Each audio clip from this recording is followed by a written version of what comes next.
High friends, எல்லோரும் expect பண்ணியிருந்த election டேட்டை வந்து chief election commissioner sir Ganesh Kumar வந்து அனௌன்ஸ் பண்ணிட்டாங்க. எலெக்ஷன் டேட் என்றைக்குன்னா ஏப்ரல் 23. நம்ம ஸ்டேட்டோட அடுத்த சிஎம் என்றைக்கு நம்ம தெரிஞ்சுக்கலாம்னா மே 4ஆம் தேதி. சரி, நம்ம தமிழ்நாடு ஸ்டேட் அசம்பிளி பற்றி இம்பார்ட்டன்ட் பாயிண்ட்ஸ் தெரிஞ்சுக்கலாமா? நம்ம தமிழ்நாட்டில் மொத்தம் 234 அசம்பிளி சீட்ஸ் இருக்குது.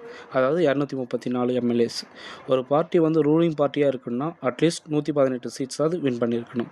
இந்த எலெக்ஷனை யார் கண்டக்ட் பண்ணுறாங்கன்னா எலெக்ஷன் கமிஷன் ஆஃப் இந்தியா. அதுக்கு வந்து பவர் தந்தது ஆர்டிகல் 324. ஆல்ரெடி இருக்கிறது வந்து 16th அசம்பிளி 2021-26. டிஎம்கே தான் 159 சீட்ஸ் வின் பண்ணி ரூல் பண்ணிகிட்டு இருக்காங்க. ஓகே ஃப்ரெண்ட்ஸ், இப்போ உங்களுக்கான ஒரு கேள்வி. மே 3ஆம் தேதி யார் நம்ம தமிழ்நாட்டோட சீஃப் மினிஸ்டராக இருப்பாங்கன்னு நினைக்கிறீங்க? சொல்லுங்கள் பார்க்கலாம். விஜய் சாரா, எம்கே ஸ்டாலினா, ஆர் அண்ணாமலை சாரா, ஆர் சீமான் சாரா?